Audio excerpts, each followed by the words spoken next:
Hello friends, welcome to math special classes. तो friends, अब हम चलते हैं अपने ज्योमेट्री में नेक्स्ट आगे के क्वेश्चन की ओर। तो क्वेश्चन नंबर देखिएगा टाइप 11 में। टाइप 11 के हमारे 10 क्वेश्चन कंप्लीट हो चुके थे। क्वेश्चन नंबर 11 से इस वीडियो में देखते हैं, ठीक है। क्वेश्चन नंबर 11 देखिएगा क्या बोल रहा है। सबसे पहले क्वेश्चन पढ़िएगा, आपकी स्क्रीन पर है। दी गई आकृति में एक सर्कल दिया हुआ है, एक मेरे पास वृत्त है और वृत्त में इस टाइप से टेंजेंट, एक यहाँ पे स्पर्श रेखा एंड इस टाइप से एक स्पर्श रेखा और इस टाइप से फोर्थ वाली, ठीक है। इस टाइप से डायग्राम दिया हुआ है कुछ ए बी सी डी, हम नाम दे देते हैं A B C and D, ठीक। बिल्कुल सिंपल सा क्वेश्चन है, लेकिन यहाँ पे एक कंडीशन पता होनी चाहिए। जब चार इस टाइप से आपके सामने आती हैं टेंजेंट, तो उस केस में याद रखना इसका सम और इसका सम, इन दोनों का योग, इन दोनों का एडिशन बराबर होगा इन दोनों के एडिशन के। सीधी सी कहानी बस इतनी है। तो सबसे पहले हम इनकी वैल्यू देख लेते हैं, क्वेश्चन में क्या क्या गिवन है। तो ए बी की बात करूँ तो 2x + 3 दिख रखी है, 2x + 3, ठीक है। 2x + 3 दे रखी है। आगे देखिएगा B C 3x - 1, B C 3x - 1, ठीक है। आगे देखिए C D x + 6, C D x + 6, ठीक है। एंड यहाँ पर देखेंगे तो डी ए x + 4। तो इस कंडीशन में याद रखना आपके सामने सिर्फ एक ही ऑप्शन है कि आपको x की वैल्यू फाइंड आउट करनी होगी। तो इसका सम इसके साथ में इसे जोड़ लेंगे, तो 2x + 3 प्लस कितना x + 6 बराबर हो जाएगा इसके सम के, तो 3x - 1, ठीक है, प्लस x + 4। ये हो गया। सिंपली हम इसे कैलकुलेट कर लेते तो देखेंगे 2x है, यहाँ पे एक x ही है, 3x हो गया। 3x + 9 = यहाँ पर देखेंगे 3x है, एक ये x है तो 4x हो गया। एंड 4x माइनस कर देंगे, 4 में से एक तो बचा कितना, प्लस के 3। 4x में से 3x चलेगी, बचे कितने, 1x = 9 में से 3 चले गए, बचे कितनी, 6। तो x की वैल्यू फाइनली कितनी निकल के आई, 6। ये हमारा 6 राइट आंसर होगा। फटाफट से नोट कर लीजिए। तो हमेशा याद रखना, जब इस टाइप से टेंजेंट आपके सामने होती हैं तो उस केस में सामने वाली अपोजिट जो भुजा होती हैं उनका सम बराबर हो जाता है बाकी की दो अपोजिट के, ठीक है। चलते क्वेश्चन नंबर 12 की ओर। 12वां क्वेश्चन देखिएगा क्या बोल रहा है, ठीक है। चलो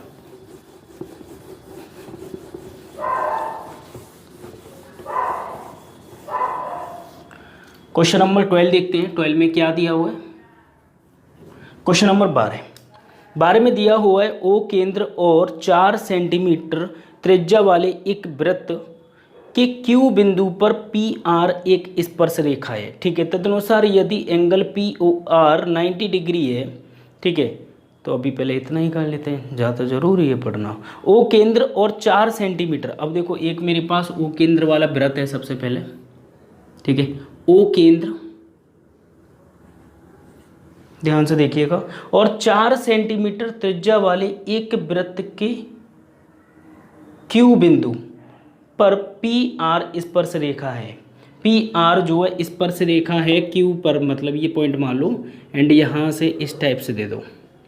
क्या नाम है इसका, पी और आर, वृत्त के किसी भी पॉइंट पर, और इस पॉइंट का नाम क्या दिया हुआ भाई, क्यू बिंदु पर। ये बिंदु है मेरा क्यू, ठीक है। स्पर्श रेखा दे दी, पी आर एक स्पर्श रेखा। तदनुसार angle P O R, angle P O R मतलब ऊपर से लेके इस टाइप पर डाउन, एंड ये हमें दिया हुआ है कितना, 90 डिग्री ना, ये हमें दिया 90 डिग्री। तो इसका मतलब यहाँ पर राइट एंगल ट्राइंगल बन रहा है, ठीक है। आगे देखो ओ आर बराबर 5 है। ओ आर मतलब ये हमें दे रखी है 5, ठीक है। पूरी 5 दे रखी है हमें, अभी त्रिज्या की बात नहीं कर रहा हूँ मैं, ये पूरी कंप्लीटली 5 है ओ आर तक, ठीक है। आगे देखो ओ पी बराबर 20/3, ओ पी बराबर ये पूरी कंप्लीट दे रखी है 20/3।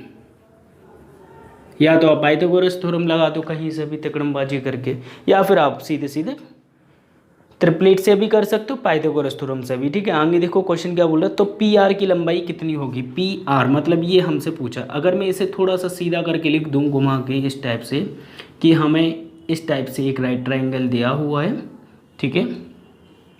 और इस ट्राइंगल में हमसे पूछा है हाइपोटेनस पूछी है, क्योंकि 90 डिग्री के सामने वाली भुजा क्या है, पी आर है, और ये पॉइंट है कि क्या हमारा ओ, और एक साइड हमें दे रखी है 5 और ये दे रखी है 20/3। तो क्या करना होगा, इन दोनों को जोड़ना होगा। तो पी आर ये कितनी हो जाएगी, रूट के अंदर 20/3 का होल स्क्वायर प्लस 5 का स्क्वायर। ठीक है, तो यहाँ पे 20 का स्क्वायर कितना, 400, 400/9। ठीक है, यहाँ पर 25, 25 नंबर 225 ऊपर हो गया 625, रूट के अंदर कितना हो गया, ऊपर हो गया 625/9, बाहर निकालेंगे तो 25/3 नोट कीजिएगा। तो 25/3 हमारा राइट आंसर हो जाएगा, फटाफट से नोट कीजिएगा। तो इसे तो कैसे भी कर लो, सिंपल सा है, आसानी से हो जाएगा। चलो क्वेश्चन नंबर 13 की ओर चलते हैं। 13वां क्वेश्चन क्या बोल रहे हैं, देखो क्वेश्चन समझो, सबसे पहले डायग्राम बनाना सीखो। डायग्राम के लिए बस डायग्राम तक अगर आप पहुंच जाते हो तो ये समझ लो आसानी से कर लोगे, अदरवाइज तो फिर आपको लगेगा पता नहीं क्या बोल रहा है क्वेश्चन। थोड़ी सी कोशिश करो बस, ज़्यादा नहीं। ठीक है, और आधा आधा क्वेश्चन करके डायग्राम बनाने की कोशिश करो, ज़रूरी नहीं है आप एक बार में पूरा क्वेश्चन पढ़ो। ठीक है, क्वेश्चन नंबर 13 देखिएगा, 13 क्या बोल रहा है हमसे। ठीक है, ध्यान से देखिएगा। फिर 13 ने बोला ABC एक वृत्त पर 3 बिंदु हैं। ठीक है भाई, ए पर स्पर्श रेखा बढ़ी हुई है, ए पर स्पर्श रेखा बढ़ी हुई है, तो मैं क्या करता हूँ कि ए बिंदु यहाँ पर ले लेता हूँ और यहाँ से एक स्पर्श रेखा बढ़ा देता हूँ। ये पॉइंट है मेरा ए, और क्वेश्चन ने बोला ABC 3 पॉइंट है, तो कहीं ना कहीं मान लो यहाँ पर मान लो। ठीक है, ये बी पॉइंट हो गया, ये PC पॉइंट हो गया, ABC 3 पॉइंट हो गए भाई। ठीक है, क्वेश्चन देखिएगा आगे क्या बोल रहा है, ABC वृत्त पर 3 पॉइंट है, ए पर स्पर्श रेखा बढ़ी हुई है, BC से T पर मिलते हैं। BC से मतलब B पॉइंट इसे नाम देना पड़ेगा, और यहाँ से लेके ये जो है स्पर्श रेखा इससे मिलती है T पर। यहाँ से क्या हो जाएगा, ये वाला पॉइंट हटा दो, ये पॉइंट हो जाएगा BC। ठीक है, BC से जो लाइन गई है बढ़ाकर कहाँ पे मिलती है, T पॉइंट पर, जो कि हमने ए को आगे की तरफ बढ़ाया। आगे देखो क्वेश्चन क्या बोल रहे हैं, तो क्वेश्चन ने हमसे बोला BAT बराबर है 40 डिग्री। BAT मतलब ये हमें दिया हुआ 40 डिग्री। ठीक है, आगे देखो एंगल CAT ये वाला एंगल भी हमें गिवन है, और ये दिया हुआ है हमें कितना, क्वेश्चन ने गिवन दिया 44। ठीक है, 44 डिग्री हो गया।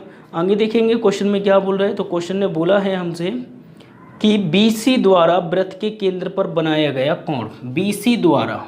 ठीक है, इसके द्वारा, इसे चाहो थोड़ा सा ऊपर ले सकते हो या फिर केंद्र ये मान लो।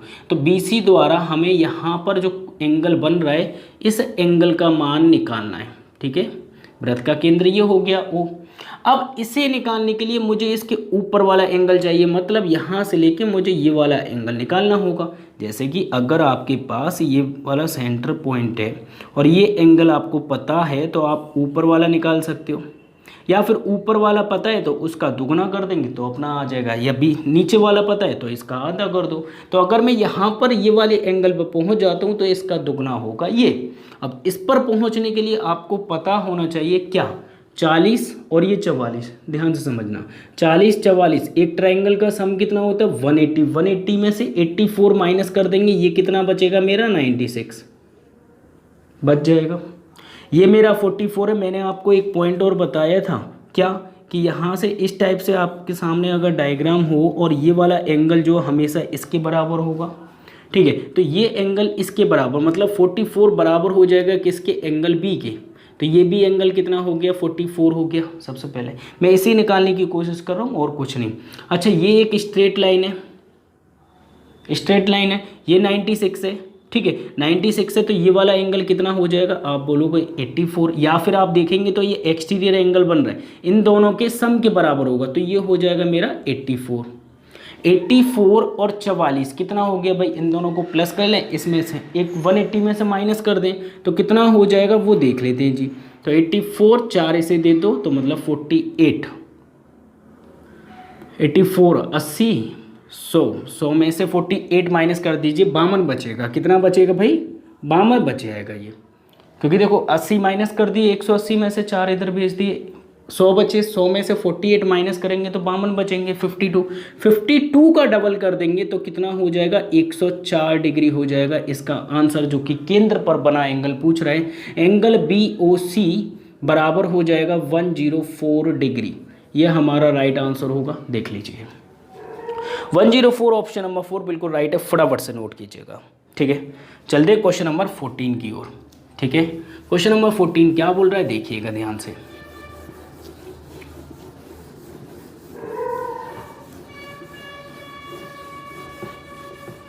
चलो देखो, डायग्राम का खेल है, अगर डायग्राम नहीं बन पाएगा तो ये समझ लो आंसर भी नहीं आ पाएगा।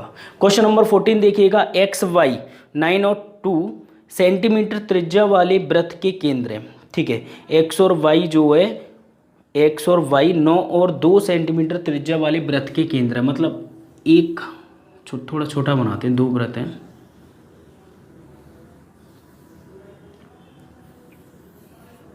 एक X हो गया, एक Y हो गया। ठीक है, अब यहाँ पे स्पर्श कर रहा है कि नहीं कर रहा वो बात की बात है, X और यहाँ पे, लेकिन ये वाला सर्कल होगा वो छोटा होगा क्योंकि त्रिज्या पहले वाली की कितनी है, 9 है, और दूसरी वाली की कितनी है, वो त्रिज्या कम है। ठीक है, तो ये त्रिज्या कितनी दे रखी है वो देख लेंगे, 9 और 2 दे रखी है। आगे देखिए XY बराबर दे रखा है 17।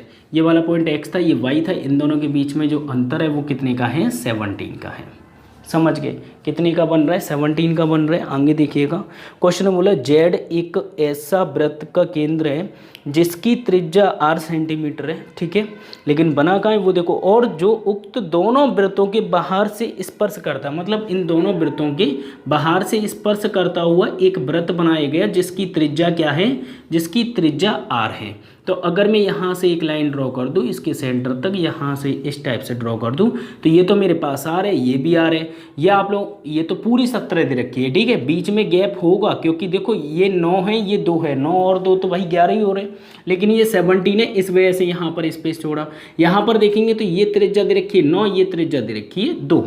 ठीक है, आगे देखिएगा क्वेश्चन क्या बोल रहे हैं।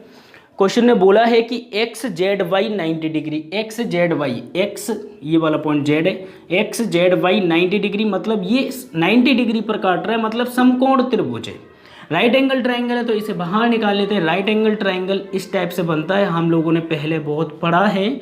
एंड हमें ये वाला बेस मान लो यहाँ पे दिया गया R+2 एंड ये दिया गया R+9 और ये हमारे पास हाइपोटेनस दे रखी है कर्ड 17। आप लोगों ने ट्रिपलेट पढ़ी होगी 8, 15, 17, कितनी 8, 15, 17 पढ़ी होगी। कैसे पता चला, 17 तो 17 है ही है मेरे पास। अब यहाँ पे 8 बनाना है तो x r की जगह पे क्या रख दूँ भाई, 6 + 2 हो जाएगा, तो 8 बन गया। अब भाई x का मान 6 रख रहा हूँ तो यहाँ पर भी 6 रख कर चेक कीजिए कि 6 + 9 करने पे क्या 15 बैठ रहा है। हाँ बिल्कुल बैठ रहे हैं। तो इसका मतलब x मतलब रेडियस का जो मान होगा, r का जो मान होगा वो कितना हो जाएगा, r = 6 हो जाएगा। क्वेश्चन भी हमसे क्या पूछ रहा है, क्वेश्चन पूछ रहा है कि त्रिज्या का मान क्या हो जाएगा, तो r = कितना हो जाएगा यहाँ पे 6। फटाफट से नोट कीजिएगा। ठीक है, 6 हमारा राइट आंसर हो जाएगा। बिल्कुल सिंपल सा क्वेश्चन है, चाहो तो पाइथागोरस थ्योरम भी लगा सकते हो, कोई प्रॉब्लम नहीं है, बिल्कुल आसानी से। क्वेश्चन नंबर 15 देखते हैं। ठीक है, चलो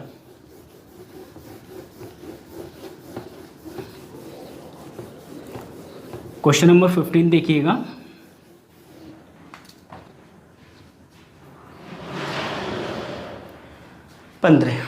ओके, यदि दो वृत्तों की त्रिज्या 6 और 3 सेंटीमीटर हो और उभयनिष्ठ अनुप्रस्थ मतलब होता है इनवर्स मतलब टेंजेंट जो बनाई थी। ठीक है, इनवर्स टेंजेंट है मतलब ट्रांसवर्स। ठीक है, इनवर्स उल्टा हो गया, मतलब ट्रांसवर्स एक तरह से इस टाइप से टेंजेंट जो बनाई जाती है इस टाइप से, इस वाली टेंजेंट को हम बोलते हैं, ये टेंजेंट ही है जो कि कैसी होगी, ट्रांसवर्स होगी। ठीक है, ट्रांसवर्स होगी और इसी को हम हिंदी में क्या बोलते हैं, अनुप्रस्थ। ठीक है, याद रखना ये वर्ड।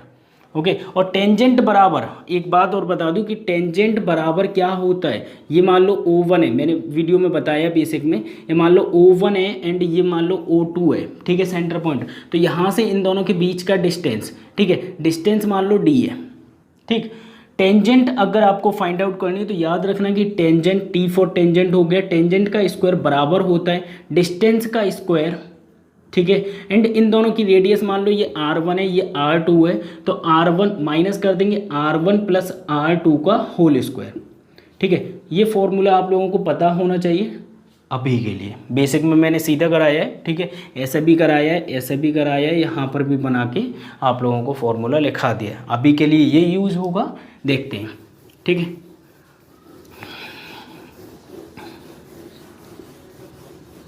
तो ट्रांसवर्स टेंजेंट दी गई है आपको, ठीक है। चलो, तो क्वेश्चन नंबर 15 में दिया हुआ है क्या, यदि दो वृत्त जिनकी त्रिज्या हमें 6 और 3 सेंटीमीटर हो, ठीक है, जिनकी त्रिज्या हमें पता है 6 और 3, इसकी त्रिज्या मान लो 6 सेंटीमीटर है और इसकी त्रिज्या मान लो 3 सेंटीमीटर है, ठीक है। इसकी त्रिज्या कितनी है, 3 सेंटीमीटर है। और थोड़ा सा दूर बनाओ क्योंकि टेंजेंट भी बनाई जाएगी, ठीक है। इसकी त्रिज्या कितनी है, 3 सेंटीमीटर है और यहाँ से एक ट्रांसवर्स टेंजेंट डाली जाती है इस टाइप से। आगे देखो क्या बोल रहा है क्वेश्चन, अनुप्रस्थ रेखा की लंबाई 8 सेंटीमीटर है, ये हमें पता है 8 सेंटीमीटर है। कितनी है, 8 सेंटीमीटर है। तो हमसे क्या पूछेगा, डिफरेंस मतलब अंतर पूछ लेगा सेंटर से। आगे देखो, तो दोनों वृत्तों के केंद्रों के बीच की दूरी क्या है, तो यहाँ पे सीधे सीधे डायरेक्टली फॉर्मूला होता है एंड डायरेक्टली आप लोगों को याद रखना चाहिए। तो O1 हो गया, ये पॉइंट O2 मान लो, ठीक है, सेंटर पॉइंट हो गया। अब देखो मैंने क्या बताया, ये टेंजेंट तो हमें पता है, ये 8 जो है वो क्या है, मेरी टेंजेंट है 8। और हमसे पूछिए ये वाली लाइन, कि ये वाली लाइन बता दूं, ये क्या है, मेरी डी है, ये मेरी डिस्टेंस ही तो है भाई इन दोनों के बीच में, चाहे O1 और O2 लिख लो चाहे डी लिख लो, मैं डी मान लेता हूँ। तो आप लोगों को बताया कि टेंजेंट का स्क्वायर मतलब 8 का स्क्वायर कितना हो जाएगा, 64। 8 का स्क्वायर हो गया 64, बराबर होता है किसके, डी के स्क्वायर के, ठीक है। एंड डी के स्क्वायर में से माइनस कर देंगे 6 और 3, इन दोनों को जोड़ लो, 6 और 3 9 हो गए, 9 का स्क्वायर 81 हो गया, ठीक है। 81 को इधर लेके आएंगे तो प्लस हो जाएगा, 4 और 1 5 हो गया, 6 और 8 कितना हो गया, 14। 145 is equal to D square. तो यहाँ से डिस्टेंस इज इक्वल टू कितना हो जाएगा, रूट के अंदर 145 हो जाएगा, ठीक है। फटाफट से नोट कीजिएगा, ये हमारा राइट आंसर हो जाएगा, रूट के अंदर 145 सेंटीमीटर, बिल्कुल राइट आंसर है। फटाफट से नोट कीजिएगा, ठीक है। बिल्कुल सिंपल सा क्वेश्चन है, जल्दी से नोट कीजिए।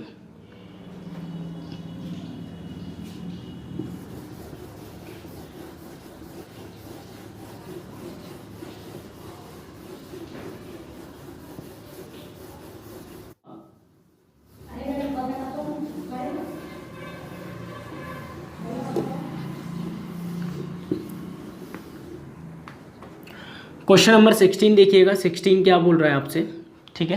क्वेश्चन नंबर 16 में क्या दिया देखिए, 3 सेंटीमीटर की त्रिज्या वाले एक समान वृत्तों के केंद्र के बीच की दूरी 10 सेंटीमीटर, तदनुसार अनुप्रस्थ रेखा, वही टेंजेंट की बात हो गई, ठीक है, ट्रांसवर्स की। अब यहाँ पर देखो दो वृत्त क्या है मेरे पास, समान है, समान त्रिज्या वाले, तो दोनों सिमिलर हैं, ठीक है, कोई दिक्कत नहीं। हम लोगों ने तो सिंपल सा पढ़ा है भाई, त्रिज्या पता होनी चाहिए। तो त्रिज्या हमें दे रखी, इसकी भी 3 होगी क्योंकि दोनों समान है, तो इसकी भी 3 होगी। बोलो होगी कि नहीं होगी, 3 होगी।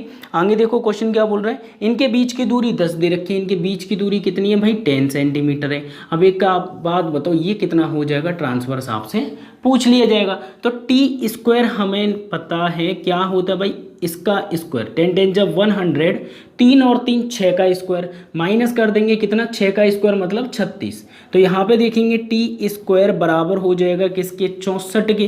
तो टी बराबर हो जाएगा रूट के अंदर 64, भाई स्क्वायर हटाओगे रूट लगाओगे, बाहर आएगा तो 8 बन जाएगा। तो 8 हमारा राइट आंसर हो जाएगा। फटाफट से नोट कीजिएगा। तो टेंजेंट कितनी है मेरी, 8 सेंटीमीटर होगी, जो कि हमें दी गई है ऑप्शन नंबर 3 में, ठीक है। चलते हैं क्वेश्चन नंबर 17 की ओर। 17वां क्वेश्चन देखिएगा क्या बोल रहा है, ठीक है। चलो,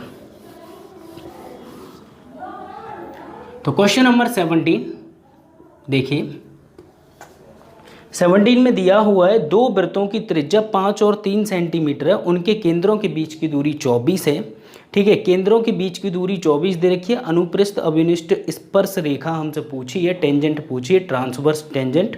तो उस केस में हमें क्या करना है, ट्रांसवर्स के लिए टी स्क्वायर कर देते हैं, पता होगा ठीक है, डायग्राम नहीं बना रहा। और 24 जो बीच का डिफरेंस है दोनों सेंटर के पॉइंट का, तो वहाँ पे 24 का स्क्वायर कितना हो जाएगा, 576 हो जाएगा।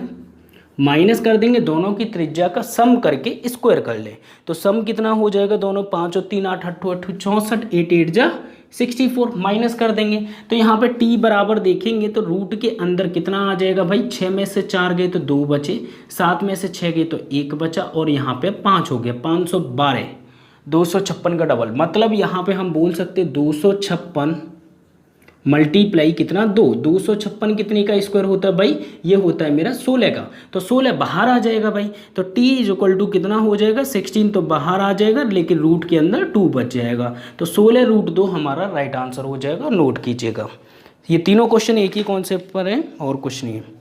चलते हैं क्वेश्चन नंबर 18 की ओर। 18वां क्वेश्चन देखिएगा क्या बोल रहा है आपसे।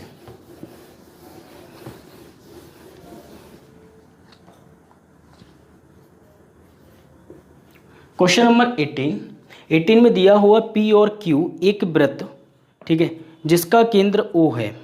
P और Q एक वृत्त जिसका केंद्र O है पर स्थित दो बिंदु हैं, ठीक है। P और Q के बीच उस वक्त छोटी चाप, मतलब ये बोल रहा है क्वेश्चन, P और Q के उस वृत्त की छोटी चाप पर एक बिंदु R है, मतलब एक वृत्त है मेरे पास, ध्यान से समझो,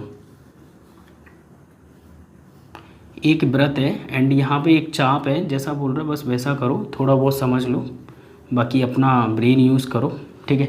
P और Q एक चाप है मेरे पास, और जिसमें बोल रहे हैं कि R एक बिंदु है, यहाँ पे इन दोनों के बीच में R एक पॉइंट है, ये इस टाइप से, ठीक है। आगे देखिएगा, उस वृत्त की PQ बिंदु को स्पर्श रेखा, PQ बिंदु को स्पर्श रेखा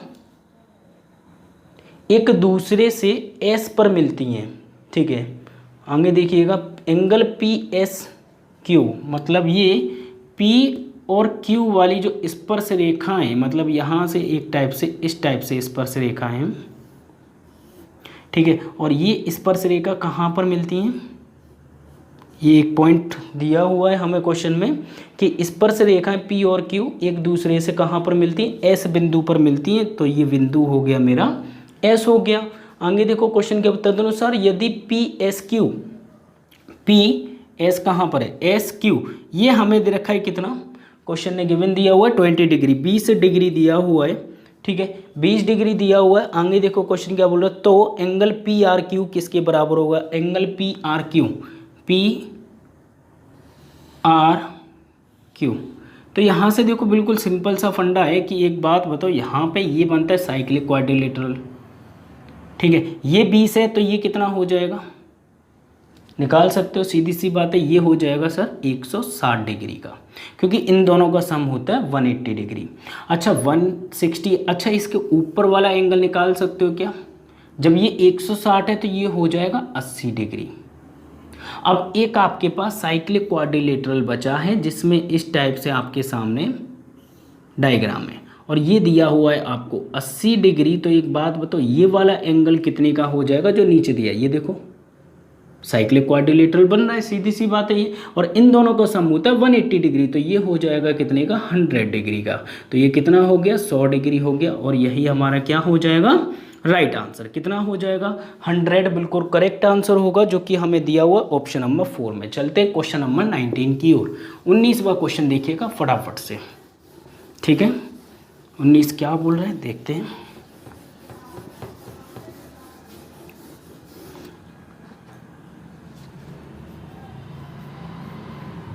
क्वेश्चन नंबर 19 में दिया हुआ P और Q next question number 19, ABC त्रिज्याओं वाले 3 वृत्त एक दूसरे को बाहर से स्पर्श करते हैं, तो उनके केंद्रों को जोड़ने से त्रिभुज जो बन रहा है उसका क्षेत्रफल, हमने ये मेंसुरेशन में बहुत बार किया है कि 3 वृत्त है मेरे पास, 1 2 और एक 3, ठीक है। 3 वृत्त है, यहाँ पे हमें दिया हुआ है तीनों का ABC, मतलब इसकी त्रिज्या A है, ये A है तो ये A, ये B हो गई, ये B हो गई, ये C है तो ये भी C है, ठीक है। अब यहाँ पे इसका अगर एरिया आप लोगों से पूछा जाए तो यहाँ पे लगाना पड़ता है हीरोन्स फार्मूला।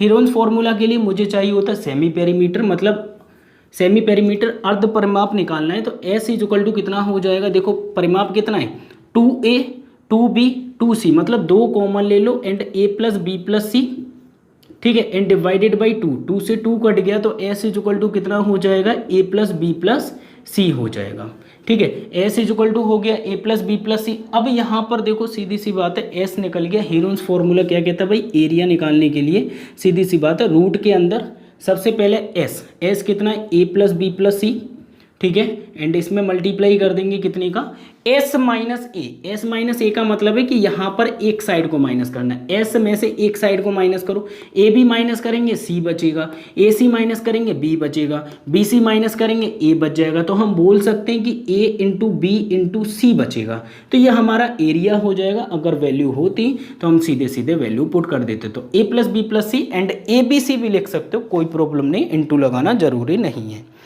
तो ऑप्शन नंबर फर्स्ट बिल्कुल राइट हो जाएगा, बिल्कुल सिंपल सा क्वेश्चन है। चलते हैं क्वेश्चन नंबर 20 की ओर। 20वां क्वेश्चन देखिएगा क्या बोल रहा है आपसे।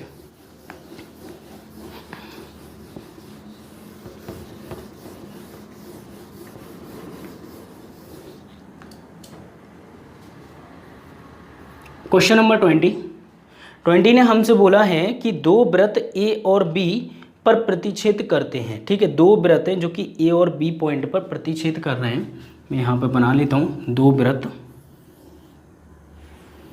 ठीक है, ए पॉइंट ये है, बी पॉइंट ये है, ए और बी पर प्रतिच्छेद करते हैं यहाँ पर, ठीक है। आगे देखो क्वेश्चन क्या बोला, क्वेश्चन ने बोला है बढ़ाए हुए बी ए पर पी, बढ़ाए हुए बी ए, इसे थोड़ा साइड कर देते हैं, पर पी, बढ़ाए हुए बी ए पर पी एक बिंदु है P T and P Q, तो मतलब यहाँ पर कहीं पर पी पॉइंट है एंड पी टी क्या ये ट्रांसवर्स स्पर्श रेखाएं हैं, तो यहाँ से ये वृत्त पर जाएंगी एंड ये वृत्त पर जाएगी P T and P Q, ठीक है। तो हमसे पूछा गया होगा कि ये दोनों में relation P T and P Q का संबंध, P T and P Q का संबंध जो होता है वो बराबर होता है, सीधी सी बात है, क्या हो जाएगा, पी टी बराबर हो जाएगा पी क्यू, ठीक है। इसका रीज़न भी है कि बराबर क्यों हो जाता है, तो देखो मैं अगर आप लोगों को समझाने की कोशिश करूं तो आप लोगों ने देखो यहाँ पर इस टाइप से, अब आप इसे हटा दो थोड़ी देर के लिए, मैं इस वाले दूसरे वृत्त को हटा देता हूँ, आप सिर्फ इस वृत्त को देखो, तो एक जो लाइन है वो अंदर की साइड में है इस टाइप से, ठीक है, ये जो जा रही है ऊपर, ये पॉइंट P है, ये पॉइंट A है, ये पॉइंट B है, समझ गए ध्यान से। अब एक लाइन जा रही है इस टाइप से टेंजेंट, ठीक है, तो ये तो हो गई एक तरह से जीवा जो कि या छेदक रेखा बोल दीजिए, ये पॉइंट यहाँ पर मिलता है T पॉइंट पर, तो आप लोगों को पता है पी टी का स्क्वायर बराबर हो जाएगा P A into P B, यही तो होगा। इसी तरह से सेम इस साइड में करना है आपको, तो सेम इस साइड में अगर आप करोगे तो देखो पी टी का स्क्वायर, जो टेंजेंट है पी टी का स्क्वायर बराबर होता है किसके, P A into P B, किसके होता है, P A into P B, बहुत बार बता चुका हूँ ये पॉइंट, ठीक है। अब आप इस ट्राइंगल में देखोगे तो इसमें भी पी टी का स्क्वायर होगा, पी क्यू का स्क्वायर होगा, पी क्यू का स्क्वायर बराबर होगा किसके, ये लाइन तो दोनों के लिए कॉमन है, P A into P B, ठीक है, तो पी बी कर लेंगे यहाँ पे, P A into P B हो जाएगा। अब आप देखो यहाँ पे ये दोनों चीज़ें सेम है, राइट साइड दोनों की सेम है, तो हम इन दोनों को इक्वल रख सकते हैं कि हाँ सर रख सकते हैं, पी टी का स्क्वायर बराबर हो जाएगा पी क्यू का स्क्वायर। अगर मैं बोथ साइड रूट लगा दूँ तो उस केस में क्या होगा, स्क्वायर हट जाएंगे, तो मतलब पी टी जो है बराबर हो जाएगा किसके, पी क्यू के। तो वही चीज़ मैंने आप लोगों को बताई कि ये दोनों आपस में बराबर होते हैं और रिलेशन क्या हो जाएगा, इनका इक्वल हो जाएगा, मतलब ऑप्शन नंबर 4 बिल्कुल राइट है। ओके फ्रेंड्स, फिर हम चलते हैं, मुलाकात होगी आपसे नेक्स्ट वीडियो में नेक्स्ट क्वेश्चन के साथ। जब तक के लिए बाय, टेक केयर, अपना ख्याल रखना, बाय।